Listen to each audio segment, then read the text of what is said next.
আমি মাজুলীলৈ যোৱাৰ সময়ৰ ভিডিঅ' মোবাইলতে সাঁচি ৰাখিছিলোঁ। এতিয়া ভাবিলোঁ ভিডিঅ'বোৰ ক্লিপবোৰ লগ কৰি একেলগে নিজেও চাব পৰাকৈ ভৱিষ্যতে আৰু আনেও চাব পৰাকৈ ইউটিউব বা ফেচবুকতে সাঁচি ৰাখোঁ। মাজুলীৰ বিভিন্ন সত্ৰ, আউনীআটী, চামগুৰি, দক্ষিণপাট সত্ৰৰ সৰু সৰু ক্লিপ কিছুমান ইয়াত আছে। চামগুৰি সত্ৰৰ মুখা শিল্পৰো এটা আভাস আছে। আৰু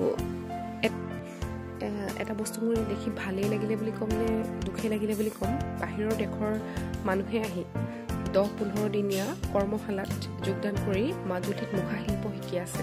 কিন্তু আমাৰ থলুৱা লোকসকলে এই ক্ষেত্ৰত অনীহা দেখা পোৱা যায়। আৰু যদি ভৱিষ্যতে আমাৰ ল'ৰা ছোৱালীসকলে, যুৱক যুৱতীসকলে বন্ধৰ সময়ত গৈ পিনি এনেকৈ মুখা শিল্পৰ প্ৰশিক্ষণ ল'ব পাৰে, তেতিয়াহ'লে নিশ্চয় উপকৃত হ'ব। যিহেতু বহুত ডিমাণ্ডিং হয় আৰু আমাৰ জাতিটোৰ প্ৰতিনিধিত্ব কৰে, গতিকে আমাৰ ল'ৰা ছোৱালীহঁতেও এইবোৰ ইয়াতে এই দুজনেই বাহিৰৰ যুৱক যুৱতী আছিল, তেওঁলোকে শিকি আছে। আৰু সোধাত তেওঁলোকে কৈছিলে যে তেওঁলোকে এনেকুৱা কৰ্মশালা কিছুমান ৰাখে। গতিকে আপোনালোকেও খবৰ কৰিবচোন যদি তেনেকুৱাকৈ শিকিব পৰা কোনো ল'ৰা ছোৱালী আছে।